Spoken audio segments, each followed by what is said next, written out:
I'll be honest, I never saw Bill O'Brien becoming the next offensive coordinator at Ohio State. But that's not even the most important part of the conversation from Penn State's point of view. We really should be focusing on what the Buckeyes are doing in the transfer portal and their NIL deals. You are Locked On Nittany Lions, your daily podcast on the Penn State Nittany Lions. Part of the Locked On Podcast Network, your team every day. What is going on, Penn State fans? That is right. You are Locked On Nittany Lions. Thanks so much for making us your first listen and watch every single day. We are free and available wherever you get your podcast, part of the Locked On Podcast Network. I'm your host, Zach Seyko, bringing you all things Penn State sports coverage. Today's episode is brought to you by FanDuel, the official sports book of Locked On. Make every moment more. And right now, new customers get $150 in bonus bets guaranteed. That's win or lose when you place a $5 bet. So visit FanDuel.com/lockedon to get started. We welcome him back. Jeff Byers, the voice of Penn State wrestling, just finished up a trip out to Michigan, a successful trip, I must say. And we're going to discuss all of that, Penn State wrestling, everything about Tyler Kasak and Carter Starocci and Mitchell Mesenbrink, Braedan Davis. All of those wrestlers will be discussed in the upcoming second and third segment. We're going to talk about Penn State football and just everything that's going on with Ohio State here, Jeff. Because the Buckeyes have made a lot of significant moves in the transfer portal compared to what Penn State has done. And then Bill O'Brien comes in as the new offensive coordinator. Ryan Day is going to give over play calling duties to him as well. But it seems like there's a little more to this than just Bill O'Brien taking another college job. But I just find it very interesting since it's close to Penn State again. And I'll lead off with this. There is the rumor, this isn't being reported, and I'm not trying to report it, but I think it's a good discussion to have, Jeff, especially since you saw it, of course, being close to Penn State and seeing Bill O'Brien coach with the Nittany Lions for those couple of years. But there is a rumor that he is the heir apparent to Ryan Day, meaning that if Ryan Day were to leave for another job or step down, that Bill O'Brien is sitting there ready to take over as the next head coach of the Buckeyes. Do you think? Is there any fire to the smoke here, Jeff, with that? What do you think about that? Yeah, I would be surprised. I mean, I've learned in sports you never say never about anything, but I think there's a couple of things in play here. One is with the ever-changing landscape of college athletics and college football, and Bill O'Brien's aversion to the things that were there when he was head coach at Penn State to some of the elements in college football then. I just find it very hard to believe that Bill O'Brien is even seeking the head coaching job at a college. Now, maybe he's viewing that as the next step to get back to a head coaching job in the NFL. I suppose that's possible. But again, you're talking here about probably a 4 or 5 year plan. And I just don't know that in sports in general and college sports in particular, you can make any plans beyond a year or two with any kind of confidence about what is going to happen. Again, the landscape is just changing so quickly. And the dynamics of the Ohio State situation has changed dramatically in a month period here. And I think I would just be very surprised if there's anything specifically in place here in that regard. But again, I'm certainly don't claim to know the inner workings of Ohio State football. And I mean, I don't know that I want to say concerned, but it's definitely it hits a little close to home here. I mean, Bill O'Brien was the head coach for a pretty dark time around Penn State and everything, and there's still a lot of people that, and I'm referring directly to what Adam Brenneman and Christian Hackenberg and Brandon Bell have done. They're former players. So there's still this, I guess, sentimental factor to it. And he goes to Ohio State, of all places. It'd be like the same thing if he took an offensive coordinator job at Michigan. If he went to maybe a Michigan State or an Illinois, not as much. But now this is Penn State and Ohio State are going to be that game. That game in the middle of the season is probably going to decide which team goes to the Big Ten championship. And I know that Ohio State's probably going to be the perennial favorite with getting who they got out of the transfer portal. But I do think that Bill O'Brien is a significant upgrade. It takes a lot of responsibility off of Ryan Day's plate. It allows him to be more of that head coach, that CEO type, the way that James Franklin likes to operate. Ryan Hartline showed in his first season that maybe he needs a little more help as he wasn't a play caller, but as an offensive coordinator, still going to be the co-OC. Just Bill O'Brien, I think it's a good hire. I honestly do. Now, whether or not he's going to be the next head coach, but I think going into next season, when you were able to acquire a Caleb Downs, one of the best safeties in all of college football, Quinshon Judkins, when you have your number one running back coming back, the fact that you were able to land one of the top running backs in the country as well to go along with him, I mean, that is something that Penn State fans should be concerned about more than just a couple changes on the coaching staff here. Yeah, they've solidified the quarterback situation in a pretty significant way as well. So, yeah, I mean, I think, understandably, I think it probably is a disappointment to Penn State fans, to put it mildly. But, yeah, the hire to me makes a ton of sense for Ohio State, and really I think makes a lot of sense for Bill O'Brien right now.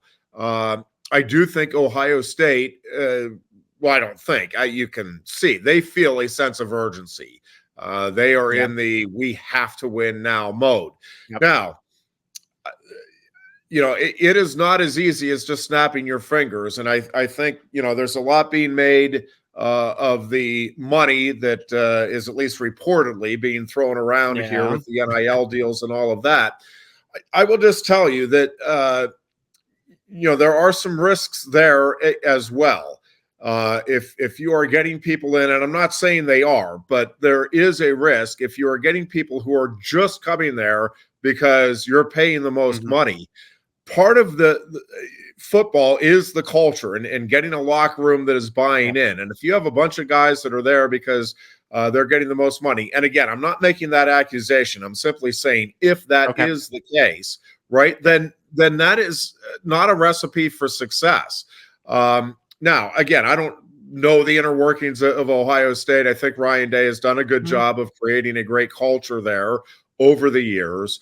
And, I think Bill O'Brien, for me, Bill O'Brien will have undying respect till my dying day, because I do think he is largely responsible for saving Penn State football. He and the core group of the leaders that stayed here, if not for them and the chemistry that was quickly developed with Bill O'Brien and those players, who knows where we'd be today. But we would not be talking about the disappointment of 2 lost seasons for Penn State football. I feel confident in saying that. So, it's just the nature of sports, and you see it all the time. It amused me. I have a very close friend who's a big Cleveland Browns fan, and to watch him embrace Joe Flacco and praise Joe Flacco as the savior. Again, 5 years ago, he would have said, no way that's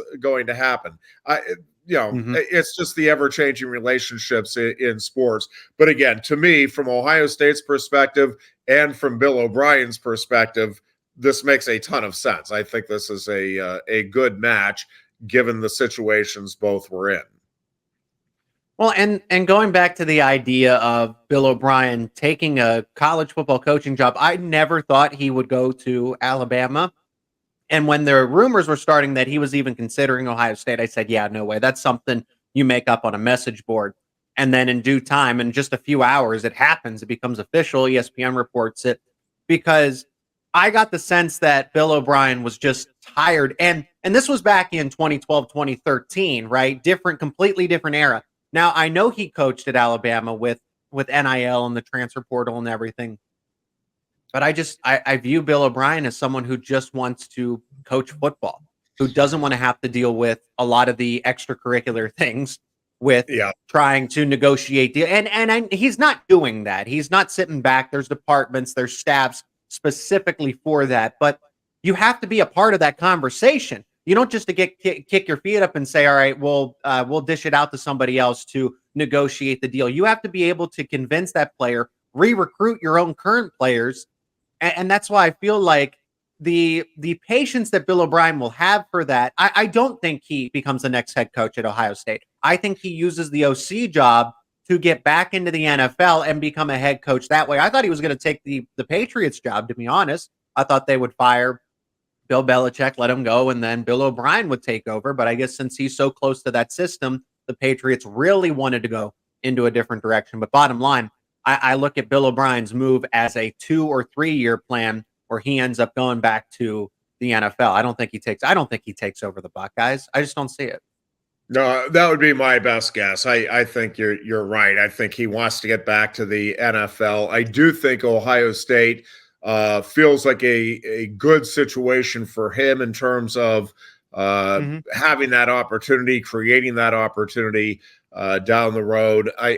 Listen, I think there's some other things in play. I think the medical facilities there in Columbus with Bill's son is not an insignificant part of the equation here. Good point. And I just think the overall feel of that staff, and I'm not saying this in a negative way, so don't Ohio State fans get worked up, but I think it is a professional atmosphere in Ohio State. I mean, Columbus is a big-time city, and I think that city, maybe more than any other Big Ten town or city, takes its college sports as a professional sport. And I think to a large degree treats it as such. And there's no question. I mean, Ohio State is treating it as a big business and a business that they need to win at and win immediately. And I think Bill O'Brien, again, feels like he can be part of that. And if it goes the way he and Ohio State and Ryan Day are hoping and thinking, then, yeah, I think it does open up the opportunity for Bill O'Brien to get back to where I think he wants to be, which is the NFL.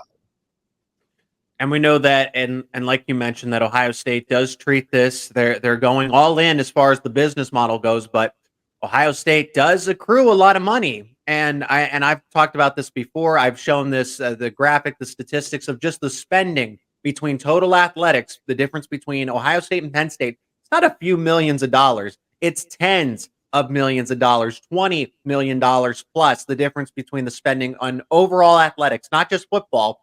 But if that's any indication, Ohio State has more of a financial commitment to football and everything else than Penn State does. That's just the fact of the matter. And that's why the difference between Ohio State getting a Caleb Downs and a Quinshon Judkins versus Penn State just getting, and I want to do that because Julian Fleming and Nolan Rucci do help out a lot. But let's be honest, in terms of overall rankings and player skill, Caleb Downs is much more valuable than Julian Fleming.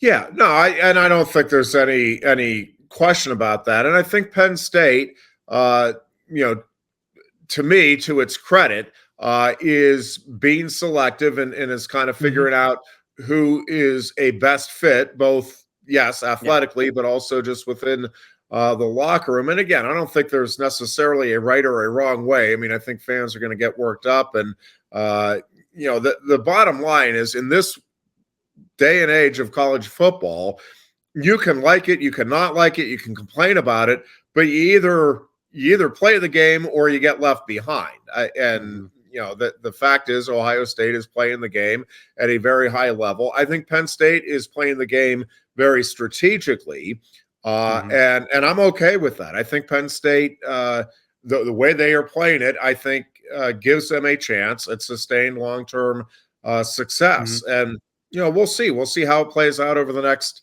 2 or 3 years and then over the next 5 to 10 years.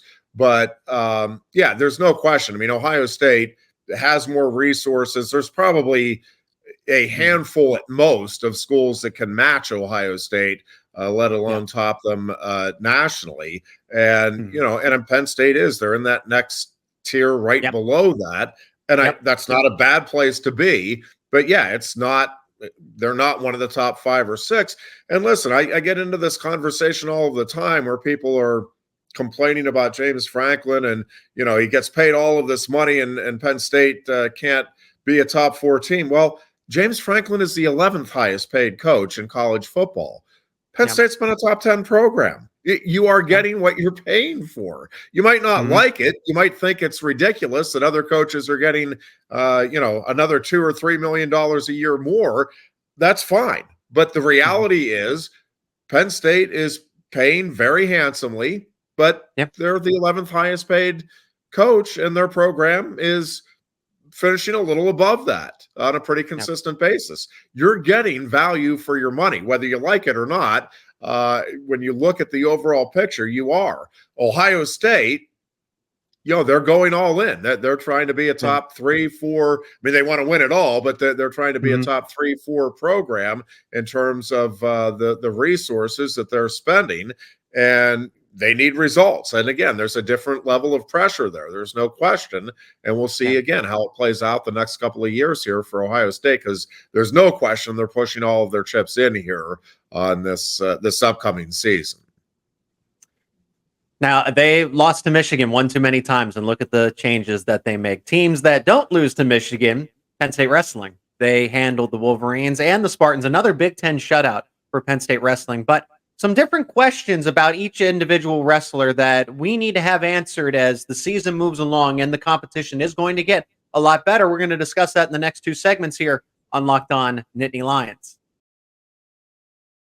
Today's episode is brought to you by FanDuel, the official sports book of Locked On. The NFL regular season has come to a close, but the playoffs, they are now in the thick of it, and there's still time to get in on the action with FanDuel, America's #1 sports book. And right now, new customers can get $150 in bonus bets guaranteed when all you got to do is place a $5 bet. That's $150 in bonus bets, win or lose. The app is super easy to use. I use it myself. And there are so many different ways to bet, like live same-game parlays, find bets in the all-new Explore tab, make a parlay in the Parlay Hub, the best way to find popular parlays. So the bets are already made for you, and there's so much more. So visit FanDuel.com/lockedon and make your first bet a layup. It's FanDuel.com/lockedon to get started. FanDuel, official partner of the NFL. And the Locked On Podcast Network is making history. Locked On has launched the first ever national sports 24/7 streaming channel on YouTube. Locked On Sports Today is here for you, covering the top sports stories of the day 24/7 with the local experts of Locked On, plus the national shows covering each and every league. Go to Locked On Sports Today on YouTube and subscribe to the first ever national sports 24/7 streaming channel. You can keep up with the show. Subscribe to Locked On Nittany Lions on YouTube and wherever you get your podcasts for all the latest analysis around your favorite Penn State sports teams. And Jeff Byers up at Fox Sports 98.7. If you want to listen to him and Sports Talk in State College, you tune the dial to 98.7 FM up in Happy Valley. So, Jeff, you were over in Michigan. Nice trip, and it sounded like a good quick trip. And having Pat Kraft as the athletic director has its benefits, being able to fly as opposed to taking the bus. But this team, we already talked about, is so much better than a season ago. Oddly enough, being a national champion and having all the Americans it did last year, and now the conversation has turned to, there's serious consideration that they could get 10 wrestlers, 10 athletes into the All-American podium, into the top 8. But the wins over Michigan and Michigan State are great, but Michigan's taken a step back. Michigan State doesn't have as competitive as a roster, so I think the conversation needs to be focused a little more towards what's Tyler Kasak's availability moving forward. Is Braedan Davis really one of the best 8 wrestlers at 125 as a true freshman? And I think it's important. And then Mitchell Mesenbrink, I think, has vaulted into the top 3 conversation, and anything short of a national championship appearance for him at 165 becomes a disappointment. I think starting with Tyler Kasak is the most important, because the discussions around having 10, it's not that David Evans can't do it, but Kasak has shown that he just has a different gear, in my opinion, when I watch the two of each of them, Evans or Kasak, and at 149 now. But we don't know what's going to happen. Maybe you do, and maybe there's something you can tell us. Is it going to be Evans moving forward? Is it going to be Kasak moving forward? What is Penn State's plan here with his eligibility as a true freshman?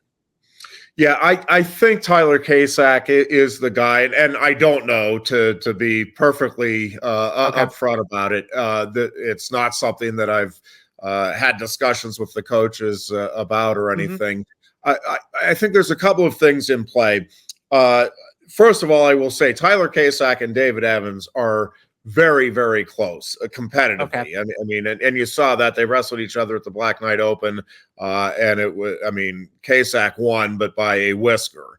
And they're like that in the room. I mean, it is not that Tyler Kasak is just heads and shoulders above Evans, and Evans does have the experience factor there over him. Yeah. Now, that being said, I think Tyler Kasak clearly has a higher ceiling. He comes in as a guy that projects as a future All-American, potential national champion. The question is, can he get there this year? I think he is a little inconsistent, as most true freshmen are, no matter how talented. And so, my guess is it will be Kasak moving forward, but I don't think it's a done deal. And I think that, Evans' performance this past weekend, I do think gives the coaches some confidence in what he can do, and maybe some pause as to whether or not Kasak definitively is the guy. But as we sit here right now, yes, my guess is Tyler Kasak will be the guy moving forward. And when healthy, he is a guy that has the potential to get on the podium. Now, I also think because of the overall strength in that weight class and because of his inexperience collegially and all that, I mean, I think it's possible he goes 0-2 at the national tournament as well. I mean, I don't think there's anything guaranteed there either way, but I do think the potential is certainly there for Kasak to get some substantial and significant points for Penn State at nationals.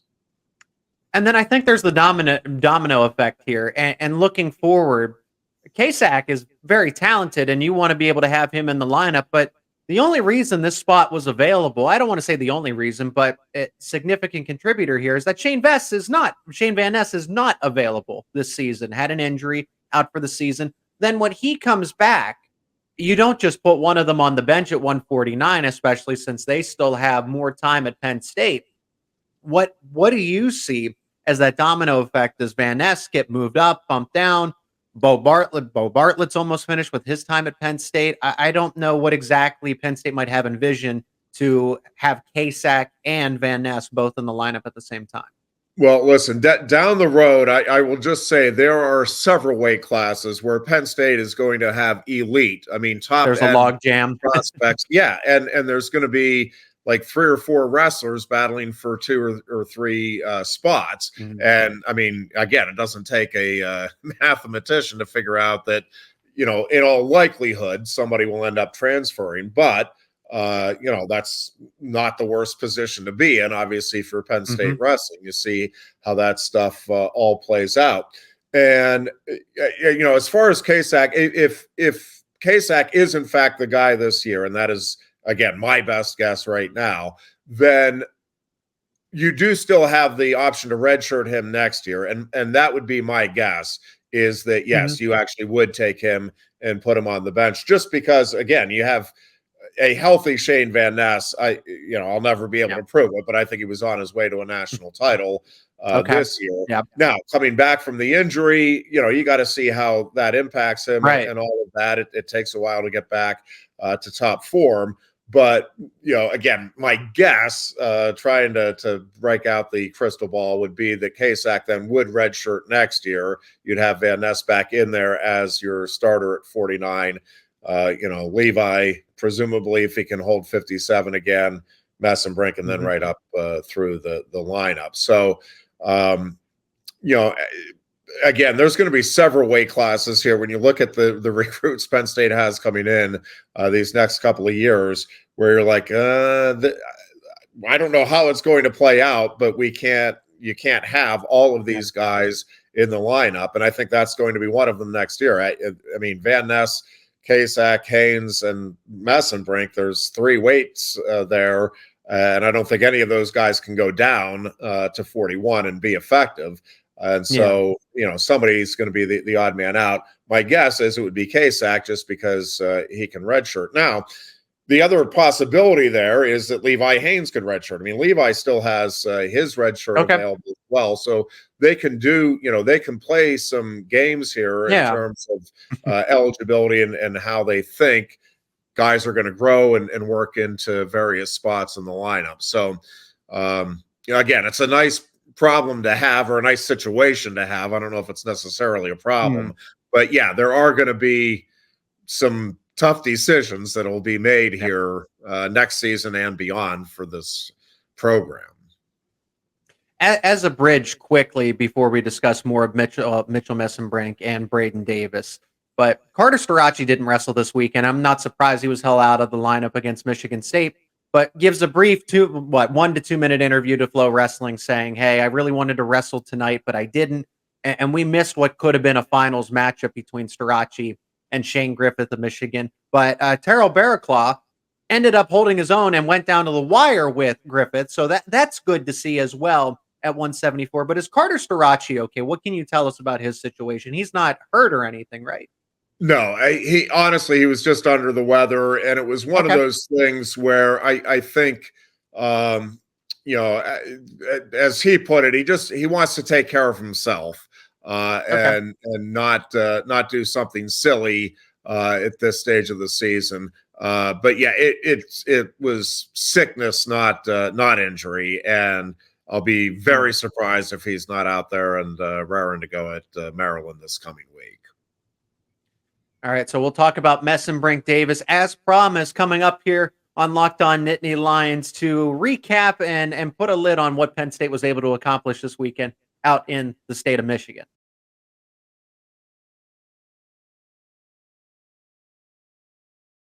And in this final segment, let's discuss who I think has shown just from a personal standpoint, has had the best season out of the Penn State wrestlers. I know what Aaron Brooks is doing, but this is almost business as usual. Same thing with Carter Starocci. It's just the turning the 165 weight class upside down, and that's Mitchell Mesenbrink. And you've seen it. I mean, he's exploded onto the scene with the way that he's not winning by 1 to 2 points, and which is good. Right? A win's a win, but it's getting major decisions against the likes over Caleb Fish and then Cam Amin on the road. These guys are multi-year All-Americans, and Mesenbrink, who transfers in, this is his first season with Penn State, becomes an animal at 165. And now Flow Wrestling, you're familiar with Ben Askren. They're not afraid to admit that they fully anticipate a Keegan O'Toole versus Mitchell Mesenbrink 165 final. So that's why I say it becomes a disappointment if Mesenbrink doesn't get to that spot because of what he has shown us in the middle of the season here. Jeff, what has he shown you and this coaching staff when you watch them up close and personal that you believe that you're like, yeah, Mesenbrink is definitely one of the top 2 wrestlers at 165, and I fully expect him to get to the NCAA title?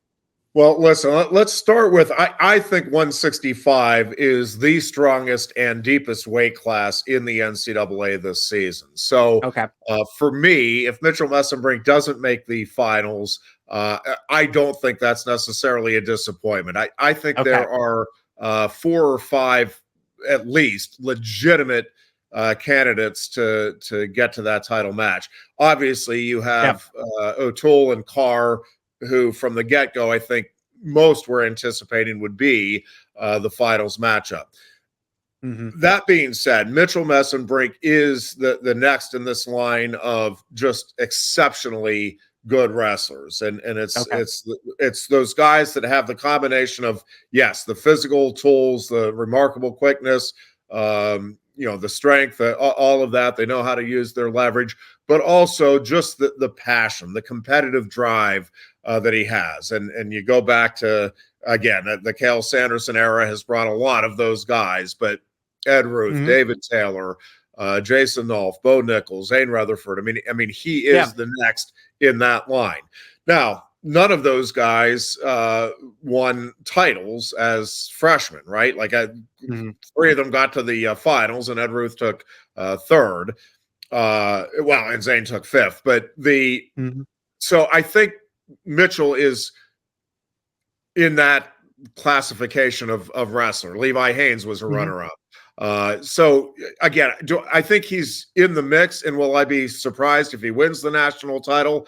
I won't. But do I think there's any great shame or, man, you got to hang your head if you finish 3rd in that weight class this year? I don't. But he is special. However this plays out this year, there's just no question. Like, he is special, just different level guy. Has a motor that will not stop, a la Jason Nolf. Has a technique that is reminiscent of a David Taylor. And just, again, is the complete package. Is everything you want, represents the university well, has that smile on his face, loves coming to practice every day, loves challenging himself, wants to wrestle the Carter Staroccis and the Aaron Brooks and see how he fares from one day to the next.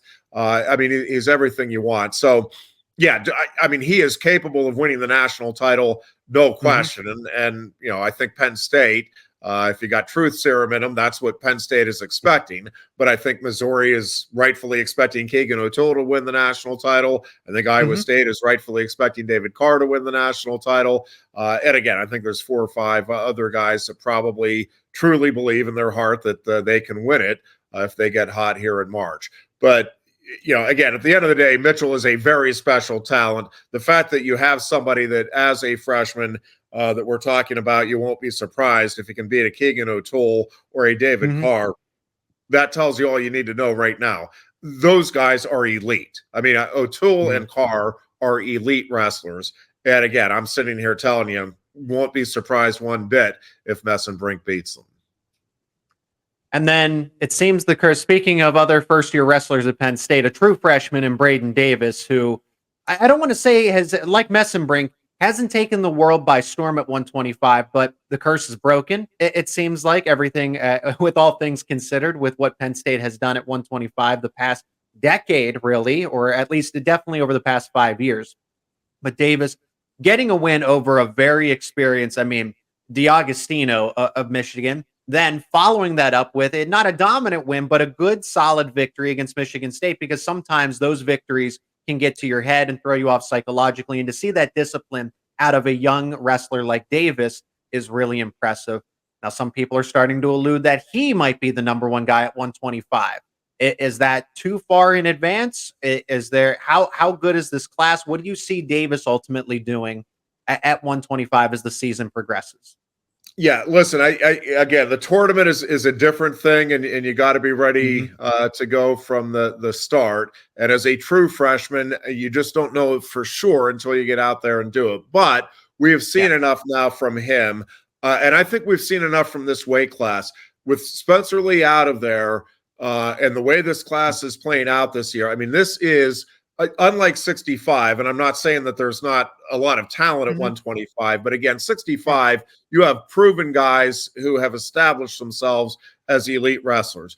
Ramos obviously had the big win over Spencer Lee last year, and I think is rounding into form.